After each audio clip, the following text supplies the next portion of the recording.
Neste momento,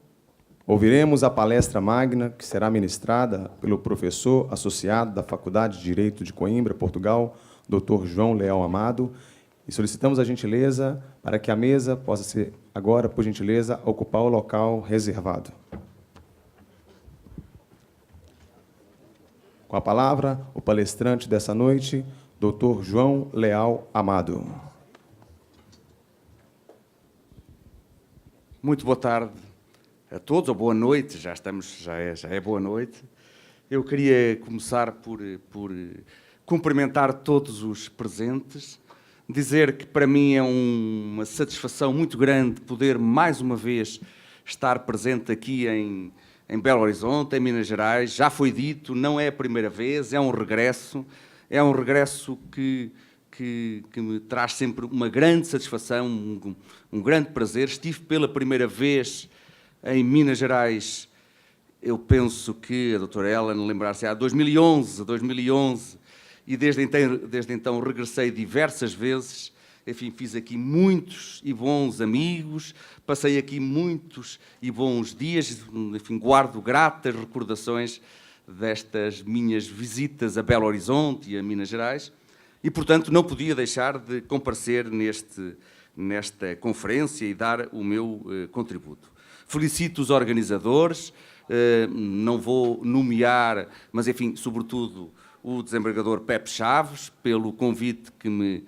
endereçou. Também o doutor, eu penso que ele não está ainda aqui, acho que vem a caminho de Portugal, talvez já tenha chegado, o doutor Geraldo Melo, juiz do trabalho, muitos conhecê-lo-ão, que me chegou hoje, pois disse que ainda ia tentar estar presente, mas ainda não o vejo, se calhar não conseguiu, mas que me transmitiu pessoalmente o convite para aqui estar. E foi isso, digamos, já foi dito também pelo Dr. Fabrício, que conheço há uns anos, essa minha condição de português, muito português, mas também com um gosto muito grande pelo Brasil. Eu gosto muito de parafrasear o Churchill, que tem aquela frase célebre, não é? Que diz que o Churchill considerava 100% inglês e 50% americano, e eu costumo dizer isso, eu sou 100% português, mas também já me sinto 50% brasileiro. Tantas vezes aqui venho e tão gratificantes são sempre estas experiências e a participação nos debates do direito do trabalho, no direito do trabalho desportivo, enfim, nas matérias em que tenho colaborado. E, portanto, é uma grande honra participar aqui na abertura deste evento, sendo certo que eu ia também começar com uma frase que me foi lida há poucos dias em Coimbra pelo Dr. Geraldo Melo, que está a fazer os seus estudos nessa matéria, e ele entregou-me um texto em que escrevia justamente o seguinte, dizia ele, bom, não pode o direito do trabalho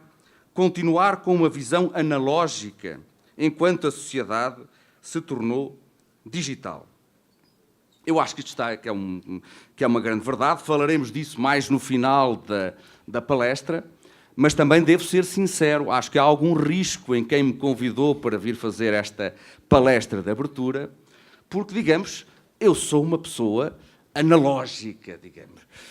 Já sou do século XX, não sou um millennial, não sou uma pessoa particularmente versada nas novas tecnologias e, portanto, vejam também neste contributo o contributo de alguém que já está com alguma idade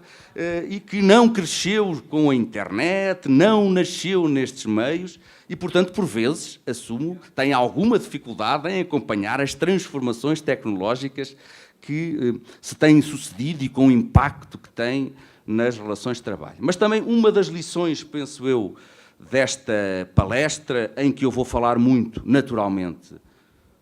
do Uber ou da Uber, esse é um ponto também terminológico que quero esclarecer. Em Portugal, a Uber é feminina. Nós dizemos a Uber, aqui, pelo que eu sei, dizem o Uber e, portanto, é masculino. Bom, tem a ver com a aplicação, o aplicativo, nós dizemos a aplicação e, portanto, a Uber, a aplicação da Uber, aqui não. Vou dar esse exemplo, enfim, não é apenas, esse é apenas um exemplo e muitos serão aqui os temas que serão tratados sobre novas tecnologias, impactos no direito impacto no direito do trabalho. Mas, enfim, com esta reserva que queria deixar clara, de que não sendo,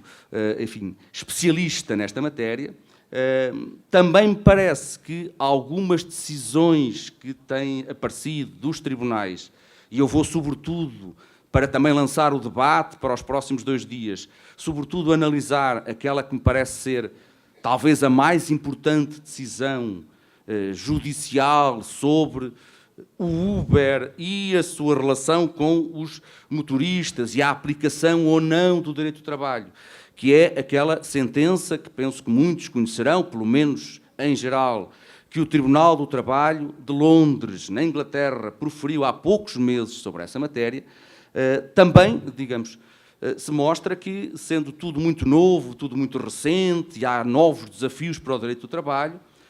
também essa sentença, quem a ler, vê que os princípios clássicos do direito do trabalho continuam a ser valiosíssimos e não estão ultrapassados. E o Tribunal do Trabalho britânico resolveu o problema aplicando os princípios, ou uma grande parte dos princípios do direito do trabalho, aquilo que, desde logo, aqui no Brasil, já vamos ver, se designa por princípio da primazia da realidade. Enfim, esse velho princípio que não está superado de forma nenhuma e que foi muito bem, a meu ver, aplicado pelo Tribunal de Londres, naquela famosa decisão que tem tido eco noutros países, e, portanto, eu não vou fazer aqui um levantamento, nem tenho esses dados, da jurisprudência que já há aí um pouco pela Europa, nos diversos países, começa a surgir sobre casos de litígios entre motoristas, Uber e a empresa, para saber se a relação que eles têm com a empresa é ou não uma relação de emprego regulada pelo direito do trabalho. Mas essa parece-me a sentença mais importante e, por isso, iremos dedicar-lhe algum tempo nesta minha palestra de abertura. Começando, talvez, bom, e começando, se calhar não se consegue ver, e, portanto, não interessa muito, depois ficará para quem quiser, com esta advertência, bom, que aqui no caso do Uber é muito nítida. Há um autor norte-americano que eu gosto muito, Robert Reich, que chegou a fazer parte da administração Clinton há muitos anos e que escreve muito sobre, enfim, sociologia do trabalho, gestão, etc., que tem diversos livros em que sublinha que justamente nós todos temos, o nosso cérebro tem, digamos, 2 partes. Atuamos muitas vezes como consumidores e, num outro lado, temos a outra parte do cérebro em que somos mais cidadãos, digamos. E aqui no Uber nós temos essa abordagem. Bom, como consumidores, o que é que nós queremos? Bom, serviços bons, serviços de qualidade, serviços a preços reduzidos. E, portanto, se assim for, ficamos muito satisfeitos, porque a parte de consumidor que todos temos leva-nos a utilizarmos esses aplicativos, esses meios de transporte, em detrimento dos tradicionais, que são mais caros, que são, porventura, que não têm tanta qualidade, e, portanto, penso que quer na Europa, quer aqui, há um pouco a tendência para ir para o mais barato e para o que eventualmente pode ser melhor. Mas também temos a outra metade do nosso cérebro, a metade em que somos cidadãos e em que nos preocupamos com as condições em que as pessoas que trabalham, neste caso que trabalham para o Uber, quais são as suas condições de trabalho, se o trabalho é digno, se tem proteção social, se tem regras que garantam a dignidade do seu trabalho, a matéria de tempo de trabalho, de salário, etc. E, por vezes, esta combinação entre os 2 lados do nosso cérebro, bom, atuamos como consumidores e queremos o mais barato e o melhor que conseguirmos, mas depois também somos cidadãos e vemos que gostaríamos que quem nos presta estes serviços tenham boas condições de trabalho e tenham, enfim, uma atividade devidamente enquadrada pela lei. E, portanto, o papel do direito, o papel da lei na disciplina deste fenómeno é fundamental, porque é aqui, através do direito, das leis, da regulação, que nós conseguimos equilibrar estas 2 partes do nosso cérebro, portanto, não fazer prevalecer apenas o lado do consumidor, porque esse significaria que, porventura, toleraríamos comprar produtos feitos com mão de obra escrava, etc., porque são mais baratos, porque são mais competitivos, e o que nós queremos é esse tipo de produtos. Não, nós pensamos sempre também no outro lado, quem os produziu, em que condições foram produzidas, e até rejeitamos, e muitas vezes boicotamos quando sabemos que certos produtos foram feitos com base em trabalho escravo, ou em trabalho indigno, ou em trabalho que não está devidamente regulado. Isto vale também um pouco para estes novos fenómenos, mas, enfim, já lá iremos, este era o ponto de partida. Vale a pena começar, como eu vos tinha dito, pelos princípios básicos, por algumas considerações que são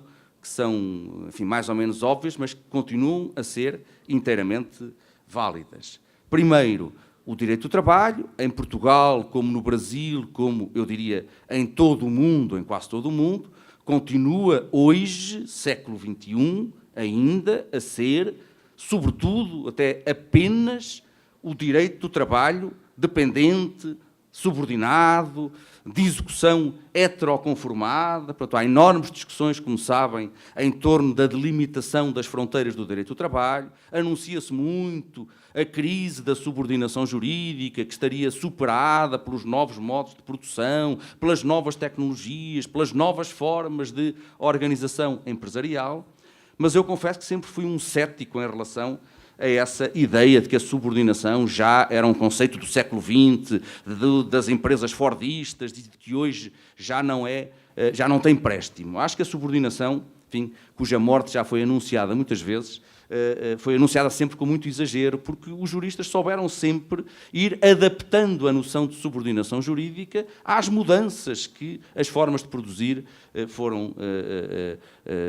sofrendo e, portanto, não estamos já hoje, claro, nos tempos da velha fábrica, com uma fiscalização, uma vigilância constante da entidade empregadora, com ordens constantes, mas isso não tem evitado que a subordinação jurídica, ao longo de todo o século XX, com a terciarização do trabalho, com o setor dos serviços a crescer, etc., a subordinação manteve-se como linha divisória fundamental do direito do trabalho, trabalho dependente, trabalho subordinado. Está mais uma vez aqui a ser testada com estas novas plataformas, com estas novas tecnologias, e já iremos falar disso. Mas esse é um ponto de partida básico para Portugal e para o Brasil. Depois, continua a ser verdade, não foi superado pelo século XXI, a missão histórica do direito do trabalho, ainda hoje, se queremos que exista direito do trabalho, é, sobretudo, a de proteger o trabalhador, enquanto, enfim, por várias razões, foi isso que fez nascer o direito do trabalho. Claro que muitas coisas se alteraram desde que o direito do trabalho surgiu, mas aquilo que muitos chamam a feição protecionista, a função tuitiva do direito do trabalho, hoje é tão necessária, diria eu, ou quase tão necessária como era no século XIX, quando começaram a surgir em alguns países as primeiras leis do trabalho. É preciso proteger o trabalhador, seja pela sua normal debilidade negocial em relação à entidade empregadora, seja pela forma como ele, trabalhador, se envolve profundamente na execução do contrato de trabalho e, portanto, esse princípio, que aqui dizem muito, o princípio da proteção, os seus corolários, a meu ver, continua a ser inteiramente básico e não há razão nenhuma para o considerar ultrapassado ou como um princípio do século XX. Terceiro ponto, que também é conhecido em Portugal e penso que também no Brasil, muito frequente, justamente a partir do momento em que surge e se constrói um ramo de direito designado direito do trabalho, com esta missão histórica de proteger o trabalhador dependente ou subordinado, a tendência para aquilo que se costuma designar a fuga ao direito do trabalho, isto é, o recurso por vezes claramente fraudulento, por vezes simulando outros negócios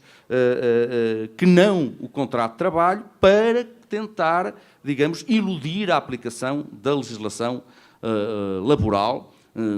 dissimulando a relação de trabalho, a relação de emprego, como aqui dizem, sob a capa de falsos contratos de prestação de serviço, de falso trabalho independente. Isso também é uma constante em Portugal. Penso que também aqui no Brasil surge muito e é uma questão que também está aqui presente, eventualmente, nestas novas tecnologias e os novos problemas derivados das novas tecnologias e das novas formas de produzir. Quarto ponto, um ponto clássico, velhinho, do direito dos contratos, mas que importa sempre repetir e que eu pessoalmente sempre repito quando trato destes temas. Aquela velha expressão, enfim, muito utilizada em Portugal, mas penso que também no Brasil, a propósito da liberdade contratual e do contrato de trabalho, aquele velho ditado segundo o qual os contratos são o que são e não o que as partes dizem que são. Esse princípio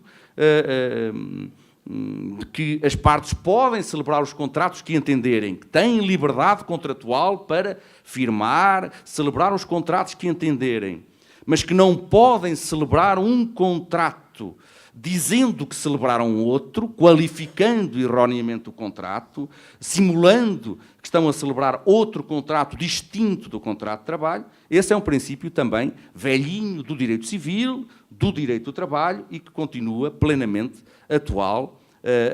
e a ter muita importância, a meu ver, aqui nesta discussão das novas tecnologias e das formas de contratação através das novas tecnologias. Portanto, eu diria, estes são os pontos de partida ou são as questões preliminares de ordem geral que devemos ater-nos quando começamos a lidar com os problemas ligados, enfim, de que o Uber é um exemplo, não é o único, mas até a nível europeu tem sido por aí muito que tem passado a discussão, este problema que aí aparece. Enfim, eu creio que isto não se vê muito bem, os slides estão muito pequenos, mas que eu vou lendo, que é saber, no fundo, essa é a questão principal, se neste exemplo concreto, e se calhar amanhã e depois falarão de outros temas, de outras, mas este que é o mais importante, o mais visível, os motoristas do Uber, e vou sempre usar o masculino, não é para usar a fórmula brasileira, da Uber, diríamos nós em Portugal, se esses motoristas têm ou não uma relação de emprego com o Uber, ou se têm outros contratos, ou se até não têm contrato algum com o Uber, como por vezes se diz. Bom, por aquilo que eu pude saber, enfim, mas eu não procurei informar, mas admito que tenha aqui lacunas, o que tem surgido no Brasil é uma jurisprudência muito oscilante. Eu pude recolher a informação que eu tenho é que havia, até há poucos dias, 4 decisões, se calhar há mais, não é? Mas aquelas que me fizeram chegar e que eu pude ler, 4 decisões dos tribunais da primeira instância, 2 aqui de Minas Gerais,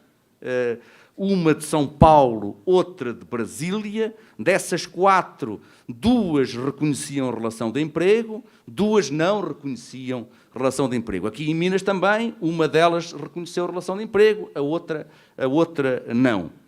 Não sei se haverá mais, enfim, foi a informação que procurei colher junto dos amigos brasileiros que têm acompanhado esta discussão. E como saberão melhor que eu, pelo menos a maioria dos presentes, há muito poucos dias atrás, uma semana, mais ou menos, dia 22, 23, julgo que apareceu a primeira decisão a nível de um Tribunal Regional do Trabalho, justamente aqui, em Minas Gerais, de uma das turmas do TRT3, que negou a existência de uma relação de emprego. Portanto, no Brasil, a discussão, e não é apenas no Brasil, mas, enfim, vai dando aso a muita oscilação por parte dos tribunais para saber se a relação dos motoristas com o Uber, se é uma relação de emprego, a que se aplica, em princípio, a legislação do trabalho, ou se não, se cai fora já das fronteiras do direito do trabalho, porque é trabalho independente, porque são empresários, enfim, e porque não são, então, trabalhadores no sentido relevante para o direito do trabalho. Bom, vai havendo casos também, eu não trouxe aqui um levantamento, acho que o objetivo não era esse, um pouco pela Europa começam a surgir algumas decisões, pela Europa e por outros países. Convém termos presente que uma das primeiras decisões, talvez mais importantes, é dos Estados Unidos, pelo menos aquelas que eu pude recensear, eu repito, não sou um especialista desta matéria, mas a pesquisa que pude fazer, há uma decisão importante nos Estados Unidos, já de 2015, 3 de junho de 2015, em que o Comissário do Trabalho, o Labor Commissioner da Califórnia, lá num litígio que surgiu na Califórnia, considerou que a motorista Uber, no caso, era uma trabalhadora do Uber, portanto, com aplicação da legislação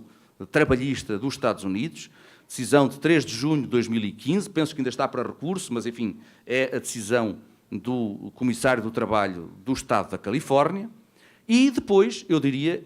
aquela que me parece mais importante, tem havido outras decisões, já houve em França algumas decisões, penso que não sobre o Uber propriamente, mas sobre outras empresas semelhantes, também, enfim, dissonantes, algumas a reconhecer, outras não, a existência da relação de emprego, mas eu diria, aquela que me parece mais significativa foi justamente esta do Tribunal do Trabalho de Londres, também recente, reparem, uma decisão está aqui o processo, depois e é acessível na net, encontra-se com facilidade, uma sentença de 28 de outubro de 2016, portanto ainda relativamente recente, que justamente analisou muito detalhadamente o tipo de relacionamento que se estabelecia entre o Uber e os motoristas, que intentaram a ação, reivindicando a aplicação da lei do salário mínimo, a aplicação das leis sobre tempo de trabalho, e, portanto, a questão básica era qualificar o contrato que existia e se aqueles motoristas eram ou não trabalhadores para efeitos da lei britânica e, portanto, se lhes devia aplicar ou não essa legislação sobre salários e sobre tempo de trabalho. O Tribunal de Londres proferiu uma decisão, a meu ver, muito lúcida.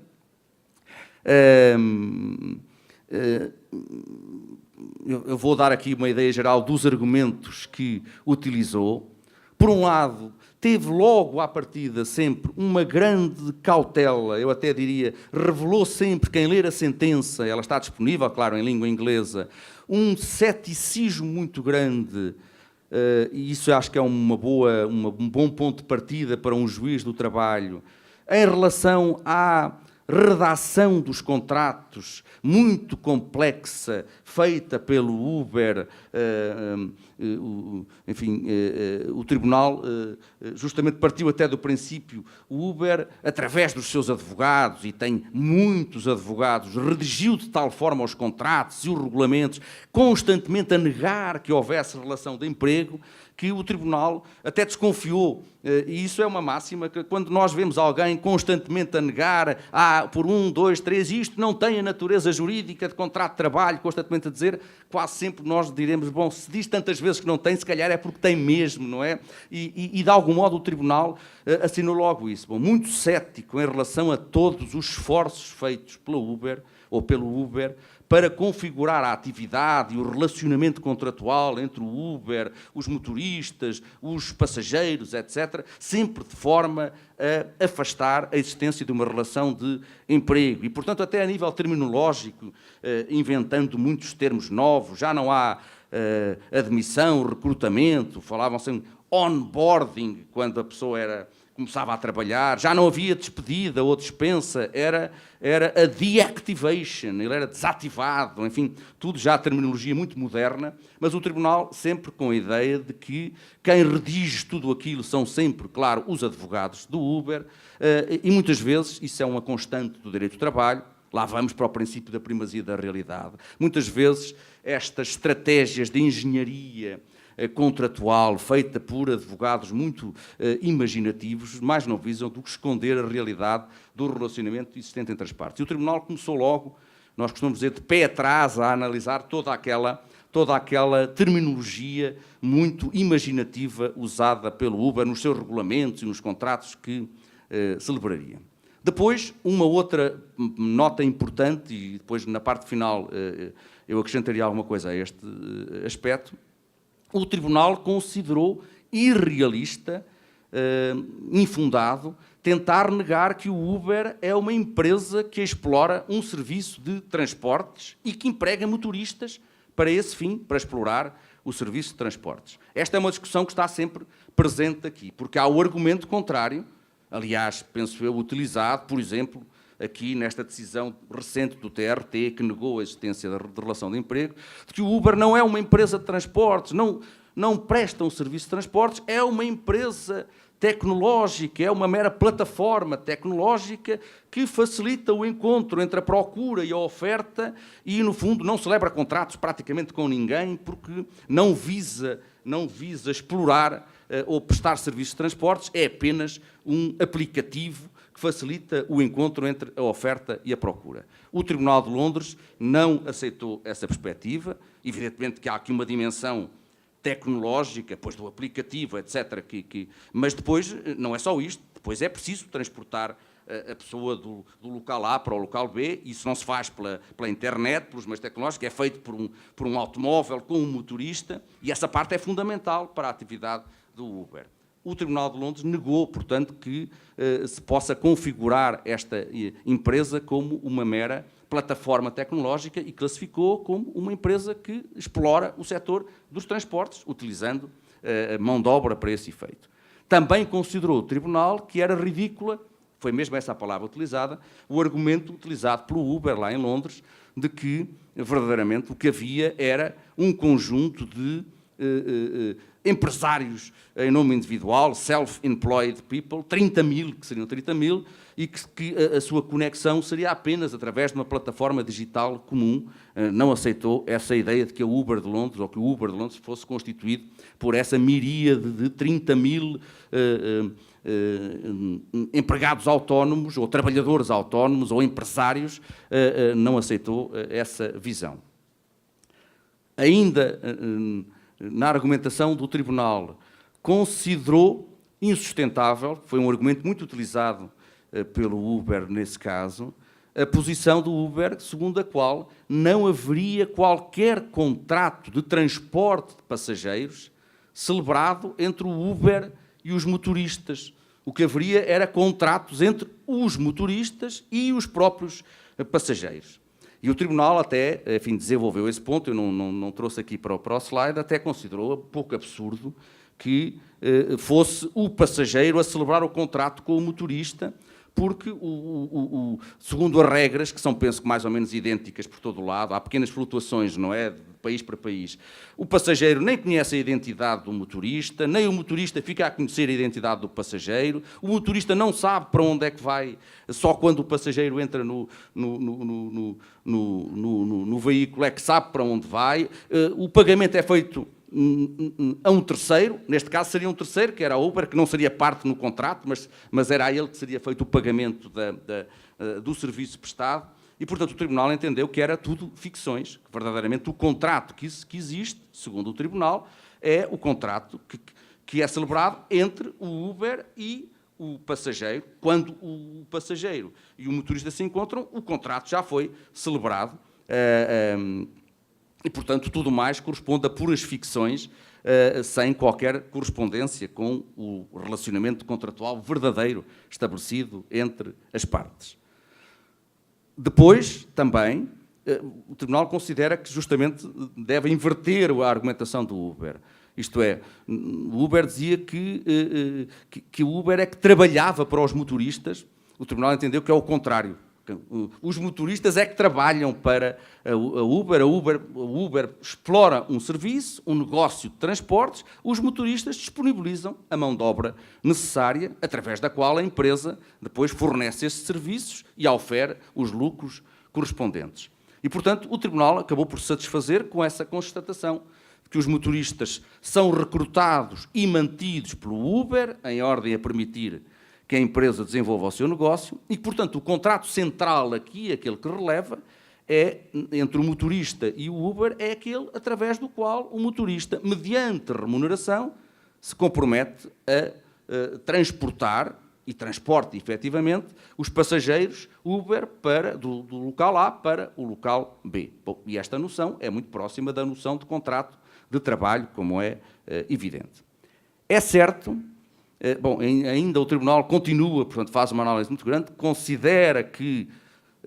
isso é um ponto importante, que o acordo entre as partes aqui se localiza nas relações de trabalho dependente. Não estamos perante um contrato entre iguais, celebrado por duas organizações empresariais independentes. Os motoristas do Uber não contactam diretamente com o mercado, são recrutados pelo Uber para trabalharem para o Uber, integram-se na organização produtiva do Uber. Em Londres, o Tribunal acrescenta, é evidente que há uma marcadíssima assimetria de poder entre as partes, e aqui no Brasil será o mesmo. Em Londres, o Tribunal até sublinhou, a maior parte dos motoristas nem sequer dominam o inglês, não são ingleses, não têm o inglês como primeira língua, e, portanto, supor que estão a celebrar um contrato em condições de igualdade com uma empresa que tem, como disse o Tribunal, legiões de advogados a redigir minuciosamente as cláusulas do contrato, para depois o dar a assinar a uma pessoa que mal sabe falar inglês, ou que fala um inglês muito rudimentar e que não é jurista. Enfim, isso facilita também as tais manobras de engenharia jurídica e criação de esquemas contratuais no papel que depois não correspondem à dinâmica da relação que se estabeleceu entre as partes. E, portanto, o Tribunal concluiu que mas com prudência, diz que não rejeita que, porventura, num outro modelo negocial, que o Uber até recorresse ao emprego de motoristas, trabalhadores autónomos, tivesse outro tipo de estrutura. Agora, aquela que apareceu no litígio, que é muito semelhante àquelas que aparecem aqui no Brasil e acho que por todo o lado, na Europa, o Tribunal entendeu que ali havia uma relação de trabalho dependente e, portanto, a partir daí, tirou as suas conclusões lógicas. É certo que, isso também foi aqui nas decisões brasileiras por vezes levado em conta, e isto torna a questão mais complicada, claro, não é uma questão linear, é certo que aqui há alguns elementos que podem apontar em sentido contrário à relação de emprego. Desde logo, estes que eu aqui refiro e que o Tribunal também reconheceu. O motorista Uber pode ligar ou desligar o aplicativo. E, portanto, pode decidir quando está disponível ou quando não está disponível para trabalhar. E, portanto, ele não tem, no sentido clássico, um horário de trabalho que seja fixado pela entidade empregadora. Ele tem alguma margem de gestão do seu tempo de trabalho. Se desligar lá o aplicativo, ele tem essa faculdade, segundo as regras do Uber. Depois, também é verdade, o motorista Uber não, ao contrário do que é típico da tal relação de trabalho tradicional, regulada pelo direito do trabalho, ele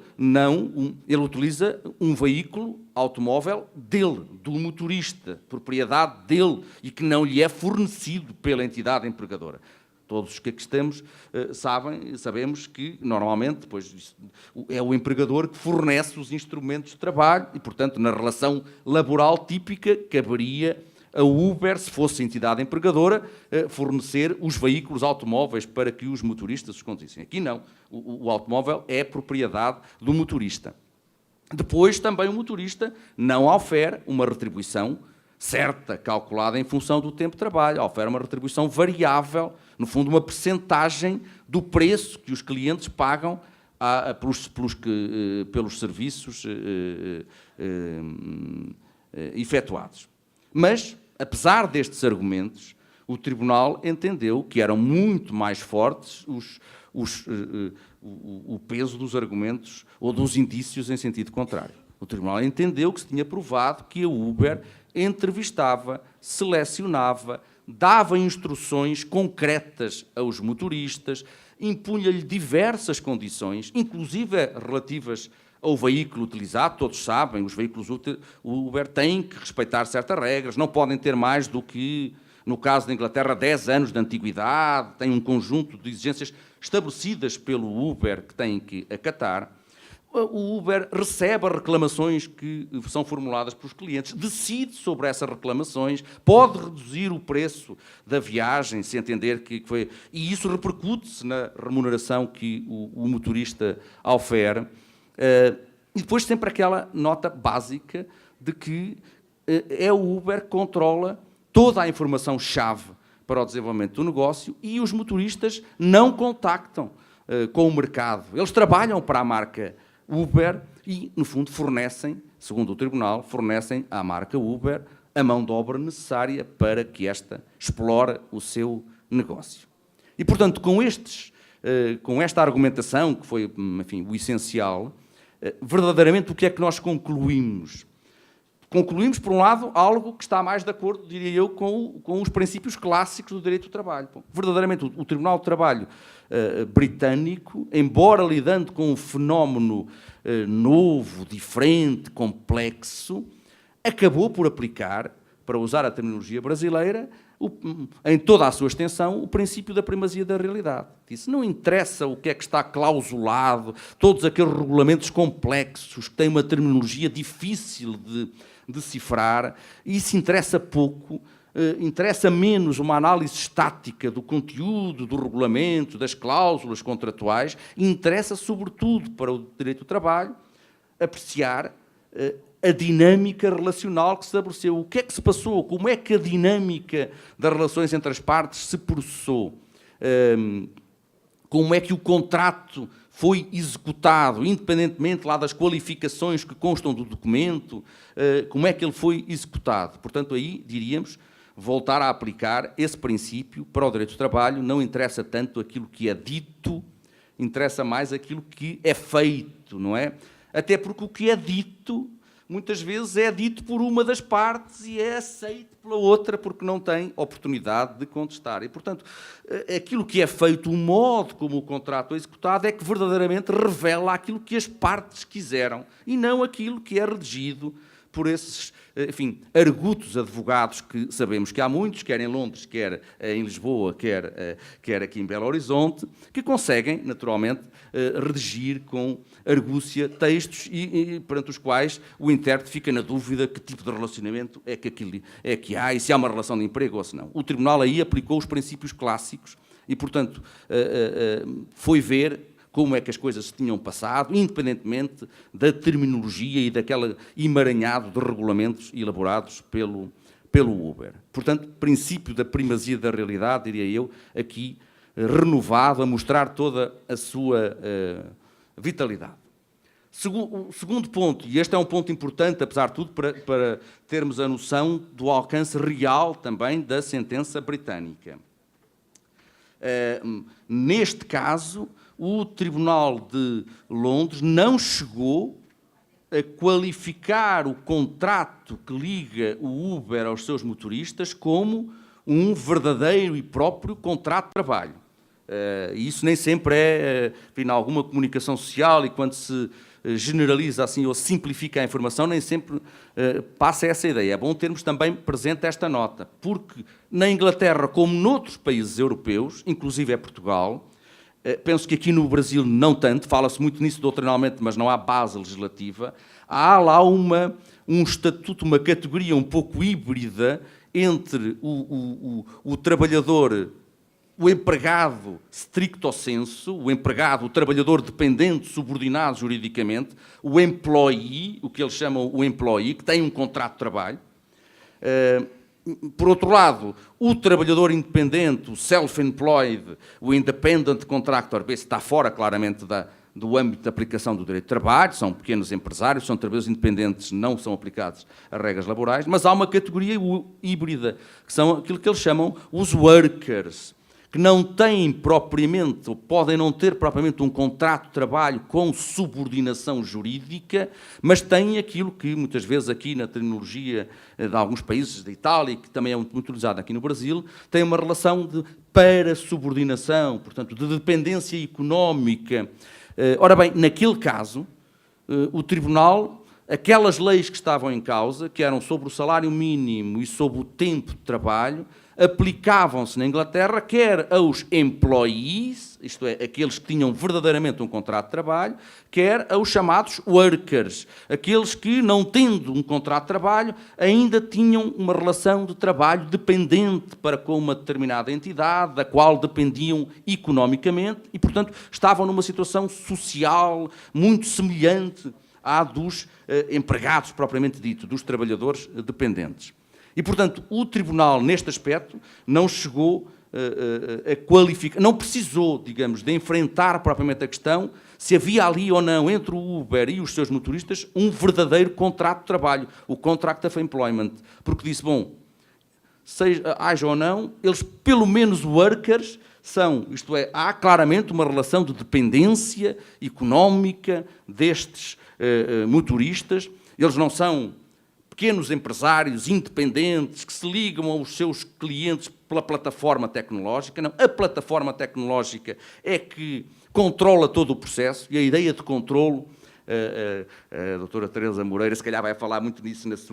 na sua palestra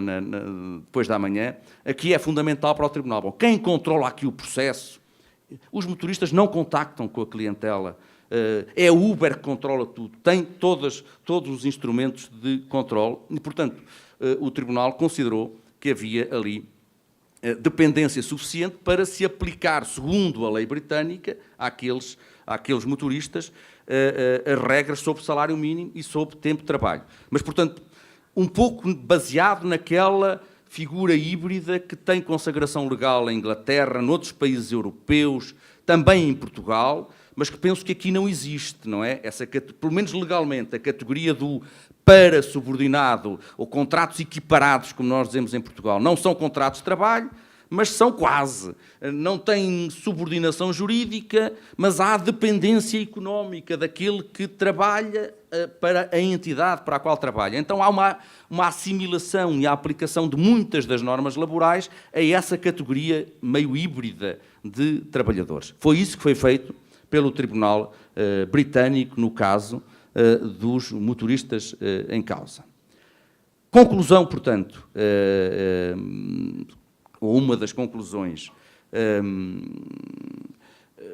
eu diria a principal, para mim, da leitura, enfim, para um jurista clássico, mais uma vez, diria eu, da leitura da sentença. É fundamental, enfim, analisar mais do que o que diz o contrato, o que está escrito no contrato, analisar a realidade relacional que se estabeleceu entre as partes e evitar que, através de manobras de engenharia contratual, o Tribunal insiste muito nisso,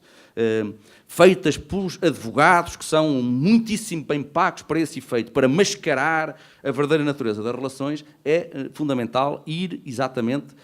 conseguir, enfim, fazer assentar a poeira e ver realmente o tipo de relação que se estabelece entre os motoristas, o Uber, os clientes. E o Tribunal aí concluiu que o motorista não é um parceiro, não é partner da Uber, não é um customer também, como foi classificado, não é um freguês ou um cliente. O motorista, o driver, é um worker, disse o Tribunal. É um worker, aplica-se a legislação de proteção aos workers e, designadamente, a lei do salário mínimo e as normas sobre o tempo de trabalho. De iure condendo, isto foi o que se passa na Inglaterra. De outros textos que tenho lido também na Europa nessa matéria, há quem diga, li inclusive um texto, se calhar, de um colega que estará aqui presente, espanhol, Todoli, se calhar estará por aí, vai falar, a propor que devíamos caminhar, em termos de direito a constituir, para, digamos, integrar estes trabalhadores desta nova economia, desta nova que trabalham para estas plataformas virtuais, de criar normas próprias, no fundo criar aqui como que uma nova relação laboral, um contrato de trabalho especial, adaptado às características diferentes desta prestação de trabalho, porque de facto aqui há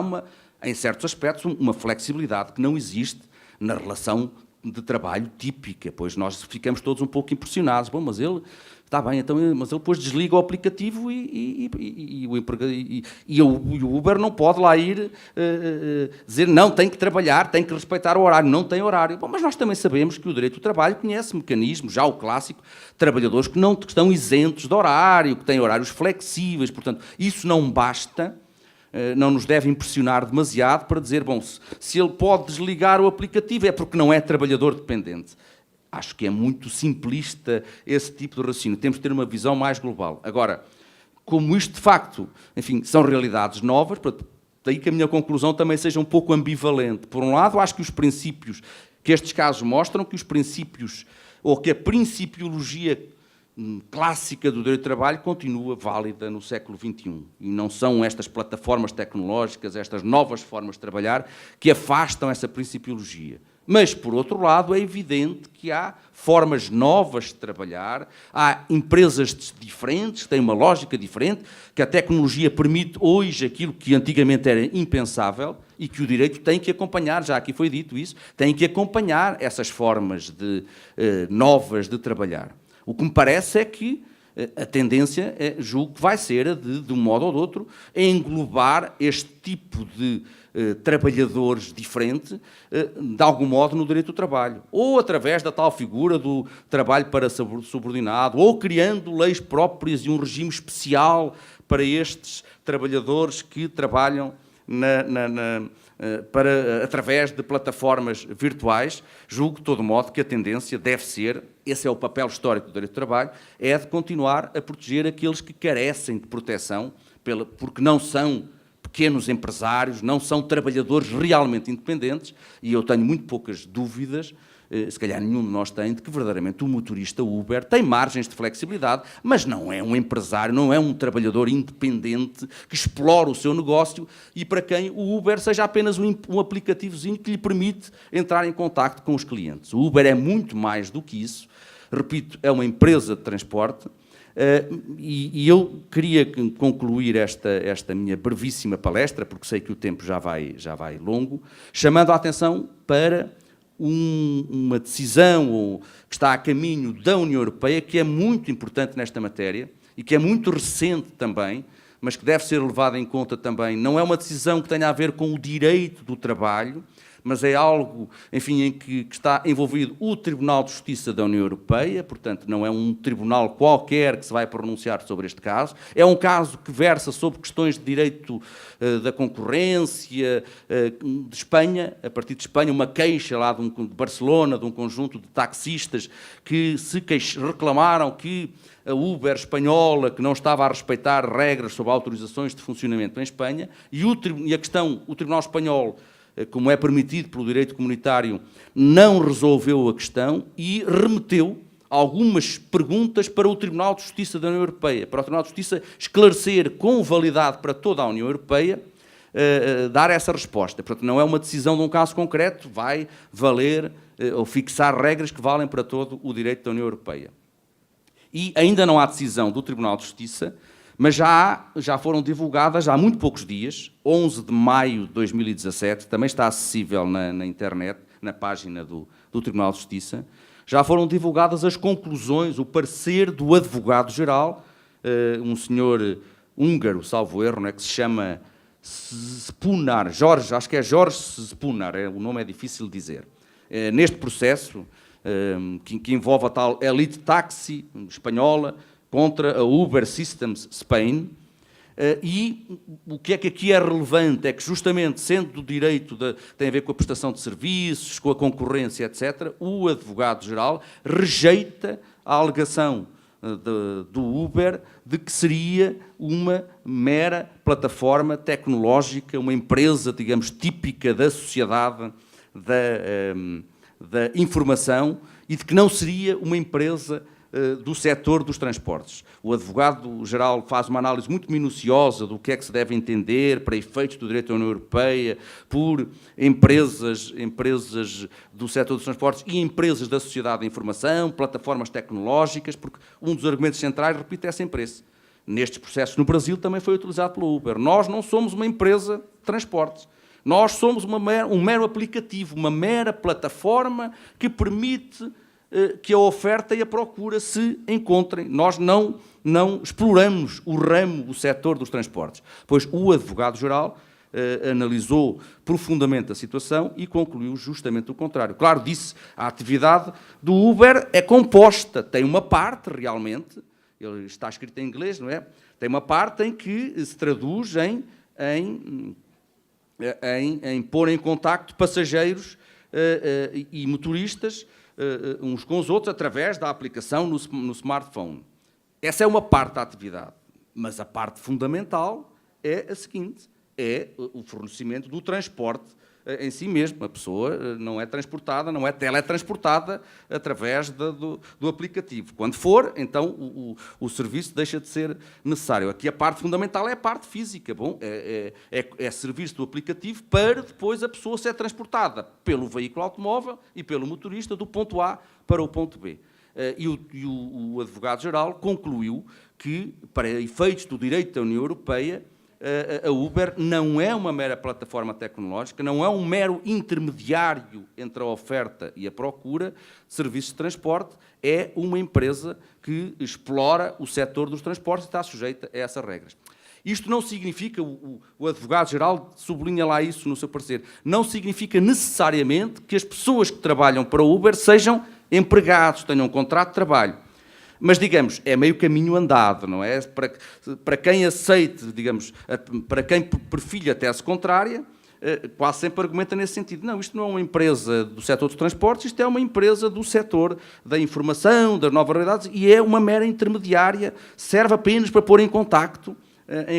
pessoas independentes, o motorista e o cliente. Bom, o Tribunal de Justiça da União Europeia, provavelmente, a regra é essa, vai seguir as conclusões do advogado-geral,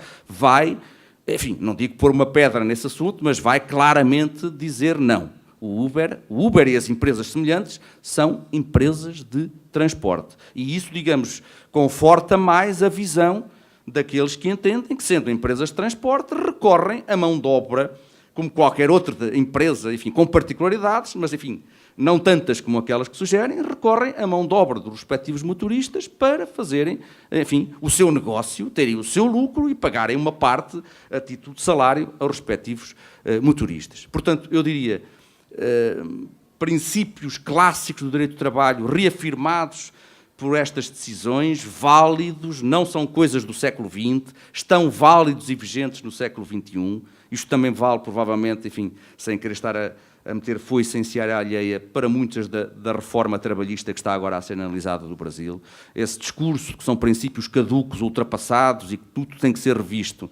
tem que ser encarado, a meu ver, isto é uma opinião pessoal, com alguma cautela. Há muita coisa que muda, mas há outras que não mudam, e a situação de debilidade, de exploração, de falta de conhecimento da maioria dos trabalhadores e de dependência jurídica e económica em relação à entidade empregadora, essa mantém-se.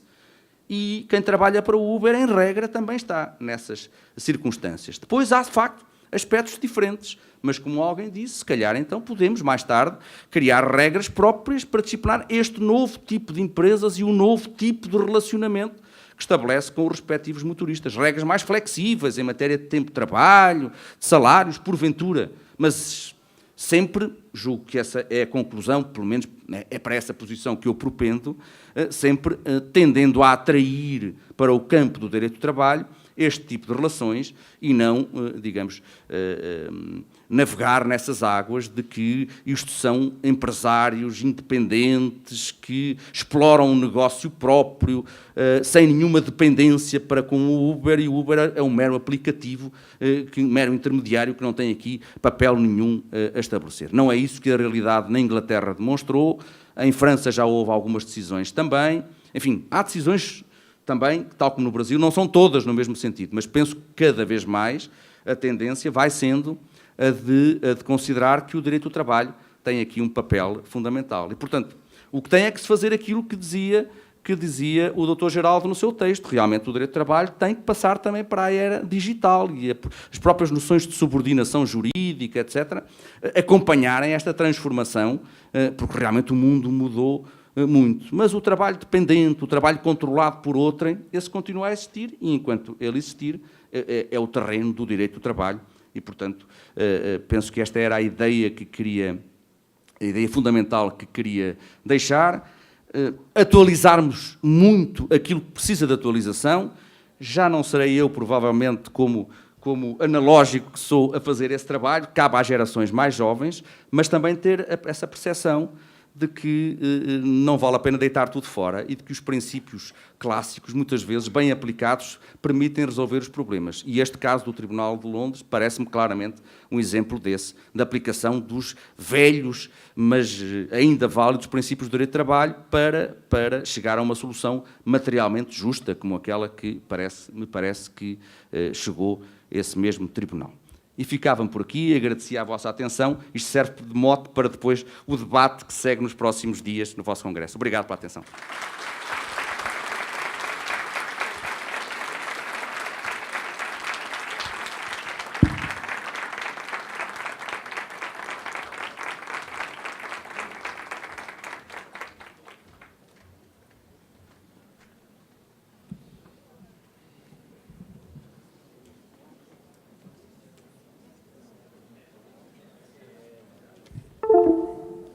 Agradecemos pela brilhante palestra e convidamos o presidente da AMAT, Dr. Marco Antônio Oliveira, para a entrega de uma lembrança de agradecimento ao palestrante dessa noite, o professor João Leal Amado.